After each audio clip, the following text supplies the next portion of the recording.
All right, great. Thank you. Now, you've written and also spoken on various videos and said, we put a lot of thought into how our application is constructed. Our guiding principle is to only ask questions that are relevant to evaluating an applicant's candidacy. And as a result, our application tends to be shorter than that of many other schools.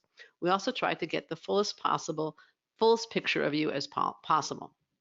Now, can you go through some of the different elements in the application? Obviously, you don't want them to just provide you the same information as the other element over there did.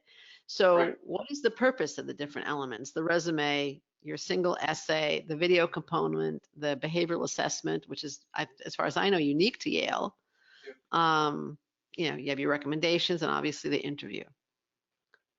Yeah. No, I think that's right. So I'm happy to walk through that. And obviously that what you just read it off, I think I think from a recent blog post is there is a bit of a tension of trying to be short but still trying to get Yeah. the fullest picture possible. I assume that's the point of reading those statements.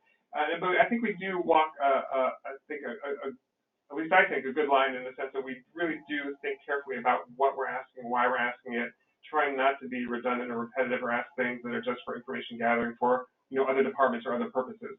But also really trying in terms of the things we're asking and the ways in which we're asking, trying to be much more, I guess, three-dimensional about it. So it's not just the written word, but we have video questions, we have the behavioral assessment, trying to use different modes of information gathering to be, I think, hopefully more sophisticated, hopefully more successful in terms of what we're learning about you and the ways we're learning things about you. So, but just briefly in terms of the elements themselves, so we care about, the resume speaks to your past work experience, and we care about how well you've performed in the past. We get this through the recommendations as well, and some other questions we ask in the application.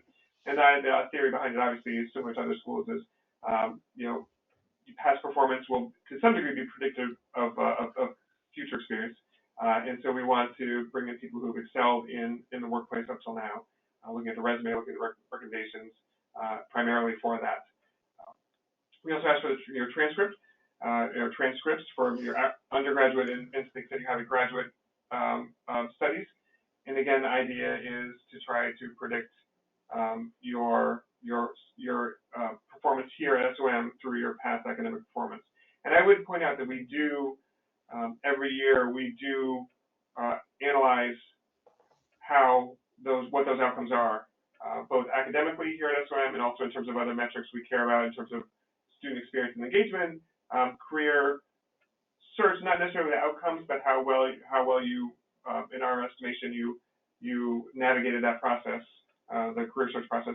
So we do regress on all those outcomes to try and get a sense of what is predictive of success here and to refine our model, from year to year. So it's very much an iterative process. But the transcripts and the academic background will speak to your performance here. They are predictive. We do obviously look at test scores, your GMAT or GRE, which we accept both, and we are agnostic as to which you take. That obviously is predictive of the first year to some degree. So we do look at that as well. But then we have some unique elements that I think just about every school has an essay or essays. We actually used to have it. I think when I started, we had 3 essays. We're down to 1 now. And the reason for doing that is to make space for the other elements of the application, for the video questions and now the behavioral assessment. The idea is to broaden the base of how we're looking at your candidacy, as I said before. So it's not just about writing essays, but it's about an essay, video questions, behavioral assessment, other elements that are, again, a little, varied in terms of what we're looking for and how we're engaging with you. The single essay we have now asks you to describe your biggest commitment. It's the topic we've had for a couple of years.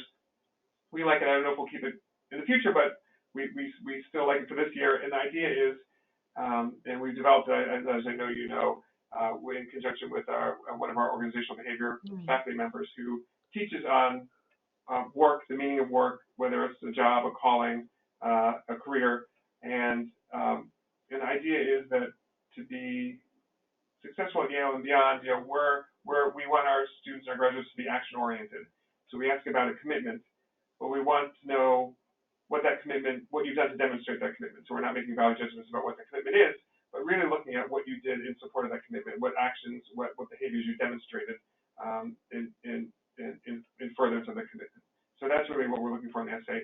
And then we do have the video questions, which for those who don't know are three 60 to 90-second responses that we ask you to make to three different questions that are various styles. One's more about our mission, one's about in the MBA, one's about a behavioral question, and one's what we call a thought question, which we give you a statement and ask you to agree or disagree and explain why. Again, we have a pretty light touch with this. It's not going to make or break your candidacy, but again, we want to get more of a sense of you from beyond the sort of the paper or the written submission that you provide in the rest of the application. Is the sense of you about your ability to articulate kind of on your feet and presence? Is that? A little bit, yeah. So a little bit about your extemporaneous speaking ability, ability to think on your feet. And again, it's not, and we think of it as a plus factor. So it's very rare that your video question responses will be a negative in the application. It tends to be neutral or positive. So it will hopefully allow us to think more, give a closer look to someone we might not otherwise have looked at as closely. But it's not. We tend not to use it to disqualify candidates. But it's that we also, at the time when we implemented this, you used it to replace the TOEFL or the IELTS, the English language test. So we don't require an English language test for applicants. The video questions were the reason for that, because now we thought it would make more sense for us to evaluate candidates directly ourselves. And again, that's trying to think about, instead of how to make this process more streamlined for us and applicants. So instead of taking and paying for a TOEFL exam, you do a video question series of 3 questions that take about 15 minutes to complete, and you're done, and then that's all you have to worry about. So hopefully it's an easier process for applicants than it would have been to take the TOEFL. But we do look at it for English language ability as well.